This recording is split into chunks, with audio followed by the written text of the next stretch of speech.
Guys welcome to the JE point. Guys काफ़ी लोग ये सवाल पूछ रहे हैं कि एग्ज़ाम जो एमपी सब इंजीनियर का एग्ज़ाम आपको पता चला ही होगा कि बेसिकली ये एग्ज़ाम तो अभी फ़िलहाल पोस्टपोन्ड हो गया है। 6 नवंबर को ये एग्ज़ाम जो है तो होने वाला है, जो कि पहले 24 सितंबर को होने वाला था। वो अब 6 नवंबर को एग्ज़ाम होने वाला है। तो ये एग्ज़ाम ऑफलाइन हो सकता है, ऐसा संभावना है, ऐसी संभावना की कई लोग बात कर रहे हैं। कई लोगों ने यूट्यूब पे वीडियोज भी बनाए हैं कुछ बातों के साथ। तो चलिए आज हम इस पे देखेंगे, क्योंकि मैंने भी इसके बारे में कुछ रिकॉर्ड्स बेसिकली इकट्ठा किए हैं, कुछ डॉक्यूमेंट्स मैंने देखे हैं। देखिए मैं इसका आपको दिखा देता हूँ ये। तो बेसिकली इसमें जो कुछ तथ्य सामने आए हैं वो मैं आपके सामने रखता हूँ कि एग्ज़ाम ऑफलाइन होगी या ऑनलाइन। तो देखिए बेसिकली क्या है कि जैसा हमारा अभी पहले 24 नवंबर को जो बेसिकली बताया गया था, जो एग्ज़ाम होने वाला था, ये तो डेफिनेटली ऑनलाइन एग्ज़ाम होने वाला था। और ये पूरा अपने नोटिफिकेशन में लिखा हुआ था। वहाँ कहीं भी ऐसी सूचना नहीं, कहीं भी ऐसा जिक्र नहीं किया गया था कि एग्ज़ाम ऑफलाइन हो सकता है। सीधे उसमें लिखा था कंप्यूटर बेस्ड एग्ज़ाम होगा, दैट्स इट, है ना। तो फिर ये चर्चाएं क्यों हो रही हैं? तो देखिए चलिए मैं आपको थोड़ा सा ले चलता हूँ, थोड़ा पीछे ले चलता हूँ। ये देखिए एक ये पीईबी के द्वारा एक कोई नोटिस या कह सकते हैं एडवर्टाइजमेंट फ्लॉट किया गया था, टेंडर फ्लॉट किया गया था। किसके लिए? उन्होंने टेंडर निकाला था, बेसिकली कोई एजेंसी हायर करने के लिए उन्होंने टेंडर निकाला था कि ऑनलाइन कंप्यूटर बेस्ड एग्ज़ाम और ऑफलाइन ओएमआर बेस्ड एग्ज़ाम। आपको जैसे पता ही है कि अभी जब तक व्यापम घोटाला जो हुआ था, घोटाला के पहले बेसिकली ऑफलाइन एग्ज़ाम ही हुआ करते थे, है ना। लेकिन जब इतना बड़ा घोटाला का सच सामने आया कि ऑफलाइन एग्ज़ाम में कैसी कैसी फेरबदल होते हैं, क्या क्या होने की संभावना रहती है, इसलिए आनन फानन में आके व्यापम ने बेसिकली उसमें एक ऐसा निर्णय लिया कि अब हम सभी एग्ज़ाम्स को ऑनलाइन करेंगे। तो निर्णय तो उन्होंने ले लिया, पर अब सरकार को ये पता नहीं है, पता था पर उन्होंने निर्णय ले लिया था कि भाई ऑनलाइन, क्योंकि डिजिटल ज़माने में इतनी सारी चीज़ें हो सकती हैं, इतनी सारी हैकिंग होती है, सब कुछ होता है। इससे अगर एक पेपर हैक हुआ तो उस दिन का सब कुछ पूरा पेपर, जैसे देखिए ऑफलाइन कोई भी एग्ज़ाम होता है तो वो लिमिटेड होता है। मतलब जैसे मान लीजिए लिमिटेड इस एरिया में लीक हुआ पेपर, है ना। तो उसमें उसको जो है तो ट्रैक कर पाना थोड़ा आसान हो जाता है। ठीक है, यहाँ से लीक हुआ है ना। लेकिन ऑनलाइन में ये चीज़ ट्रैक ही नहीं हो सकती, इसलिए काफ़ी ज़्यादा इसमें दिक्कतें हो जाती हैं। इसलिए बेसिकली सरकार की मंशा यही है कि जिनके नंबर ऑफ़ स्टूडेंट जिसमें बहुत होते हैं, उन एग्ज़ाम्स को हम बेसिकली ऑफ़लाइन ही कंडक्ट कराएँ, ऑफ़लाइन ही कंडक्ट कराएँ। अगर कुछ होता है इसको हम कंट्रोल कर सकते हैं, ये हमारे कंट्रोल में रहेगा। ऑनलाइन में उनके कंट्रोल में ही नहीं रह जाता, ठीक है ना। तो इसीलिए वो ऑफ़लाइन के लिए उन्होंने निकाला था। तो क्या अपना एमपी सब इंजीनियर का एग्ज़ाम ऑफ़लाइन होगा? तो चलिए और आगे देखते हैं। इसमें जो इन्होंने टेंडर निकाला था बेसिकली उसमें 7 फरवरी को ये निकाला गया, 27 जनवरी को बेसिकली ये एडवर्टाइजमेंट किया गया था। 7 फरवरी को इसका जो है तो कुछ होना था, बेसिकली वही कंपनी जो सेलेक्ट करने के लिए, जो बेसिकली 7 फरवरी को सबमिशन था, लास्ट डेट, है ना। अब ये प्रोसेस हो चुका है, इसका प्रोसेस हो चुका है जहाँ तक कुछ हमें जानकारी मिली है, क्योंकि इसमें फिर बाद में ऑफिशियल इसका कुछ आया नहीं है नोटिफिकेशन की कौन सी कंपनी सेलेक्ट की गई, क्या कैसे किया गया, ऑनलाइन ऑफलाइन। तो इसके बाद जो है तो इसके बाद की प्रोसेस ये जो वहाँ चल रही है, और शायद अभी तक में हो ही गई होगी, है ना, और वो अपने काम पे लग गई होंगी। तो अब क्या एमपी सब इंजीनियर के एग्ज़ाम की रिगार्डिंग हम आपको ये बता सकते हैं कि देखिए यहाँ एक लिखा हुआ है कि ऑफलाइन एग्ज़ाम के लिए उन्होंने क्या क्राइटेरिया बताए हुए हैं।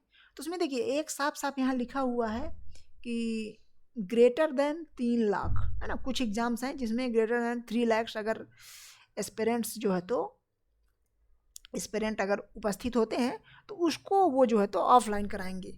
अब एमपी सब इंजीनियर में ऐसा बहुत ही मुश्किल है कि 3 लाख से ज़्यादा एस्पिरेंट आ जाएं, है ना। काफ़ी ज़्यादा मुश्किल है।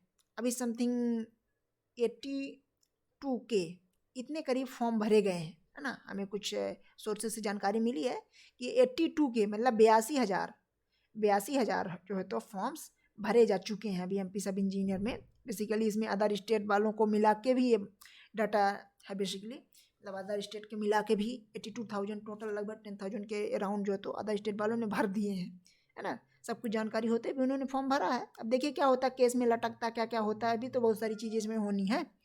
अब एक सबसे बड़ा और सवाल है कि क्या एग्ज़ाम अभी 6 नवंबर को होगा? क्या जो अभी सबसे बड़ा सवाल इनफैक्ट यही है कि 6 नवंबर को एग्ज़ाम होगा या नहीं होगा, है ना। क्या फिर से कोई एग्ज़ाम डेट, क्योंकि देखिए इन्होंने जो अभी एक नोटिस निकाला है अभी पोस्टपोन के लिए, इसमें लिखा है कि ये एग्ज़ाम के लिए बेसिकली जो 24 नवंबर को प्रस्तावित किया गया था, उक्त परीक्षा तिथि में वृद्धि करते हुए परीक्षा के आयोजन की प्रारंभ तिथि 6 नवंबर को की जाती है। बस हो गया। मतलब यार इतने ज़्यादा ये लोग एरोगेंट है कि हम बढ़ा रहे हैं, हमें कारण बताना हम जरूरी नहीं समझते, है ना, क्योंकि आप लोग भेड़ बकरी हो, ठीक है ना, जैसे हम हाँकेंगे वैसे आपको चलना है। उन्होंने बताओ एक कारण नहीं बताया कि हम क्यों बढ़ा रहे हैं। ये उनकी रिस्पॉन्सिबिलिटी नहीं बनती क्या? बिल्कुल बनती है, रिस्पॉन्सिबिलिटी उनकी बनती है। क्यों? कारण बताएं, क्यों बढ़ा रहे हो आप? बेवजह इतना डेट क्यों बढ़ा रहे हो? 3 बार हो गया है, अब कितना डेट बढ़ाओगे?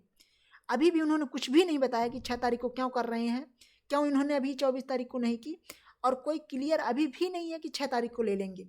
ऐसा मैं इसलिए बोल रहा हूँ, देखिए ऐसे हवा में ये बात नहीं कर रहा हूँ, क्योंकि इनकी जो मंशा है वो कुछ ऐसी है। देखिए इनकी मंशा कुछ ऐसी समझ में आ रही है। काफ़ी लोगों से हमने बेसिकली जो कुछ सीनियर लोग हैं जो रिटायर्ड हो गए हैं, कुछ हमारे कांटेक्ट में हैं, तो हमने जब उनसे इस बारे में थोड़ा चर्चा की तो उन्होंने बताया बेसिकली कि इसको सरकार जो है तो खींचना चाहती है। क्यों खींचना चाहती है? नेक्स्ट ईयर इलेक्शन है। इलेक्शन बेसिकली अगर 23 में है तो उसके रिगार्डिंग अगर वो इस एग्ज़ाम को अगर जनवरी तक खींच लिए, अगर वो जनवरी तक खींच लेते हैं तो जनवरी तक खींचने के बाद उनके पास उनको एक ऑप्शन रहेगा कि फिर वो 2023 में दूसरा एग्ज़ाम ना कराएं, है ना, क्योंकि आपको पता ही है इलेक्शन के टाइम पे इनको एक न एक वैकेंसी तो निकालनी पड़ेगी, है ना। तो उनको वो यही चाहते हैं कि अभी जैसे नवंबर कर दिया है, धीरे से जैसे ही जनवरी में कर दें, और जनवरी में अगर इन्होंने एग्ज़ाम करा भी लिया तो ठीक है, वो इंक्लूड हो जाएगा 2023 में, है ना। और 2023 में लास्ट में अक्टूबर नवंबर में इलेक्शन है, तो इसलिए उनका बेसिकली प्लानिंग तो यही चल रही है। देखिए क्या होता है अगर ऐसा ना हो, है ना। लेकिन अब क्या करें बताइए, क्या ही कर सकते हैं, अब इतने धूर्त हैं, क्या ही कहें। तो दोस्तों देखिए क्या है, यही हाल है ना। 6 नवंबर को एग्ज़ाम बहुत ज़्यादा पॉसिबिलिटी लगती नहीं है कि हो जाएगा, है ना। अब देखिए आगे क्या कुछ इन्फॉर्मेशन आती है तो हम आपको अपडेट करेंगे, है ना।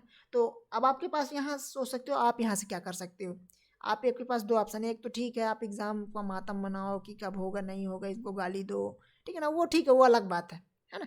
लेकिन आप अपनी तैयारी के लिए क्या कर सकते हो, क्योंकि कभी भी एग्ज़ाम होगा। देखिए ये भी है कि व्यापम का एग्ज़ाम जब हो जाता है, एग्ज़ाम होने के बाद बेसिकली रिजल्ट दे देता है जल्दी, रिजल्ट और ज्वाइनिंग की प्रोसेस भी जल्दी हो जाती है, उसमें बहुत डिले नहीं होता, मतलब 4 से 5 महीने में ये कंप्लीट हो जाता है। एमपीपीएससी का तो ठीक है, उसका जो कुछ हो रहा है कुछ चल रहा है ठीक है, वो अलग मुद्दा है, एक रिजर्वेशन का मुद्दा। अगर उसमें भी आप चाहते हो तो उसमें भी एक वीडियो आएगा, है ना, आप कमेंट करना अगर आप चाहते हो।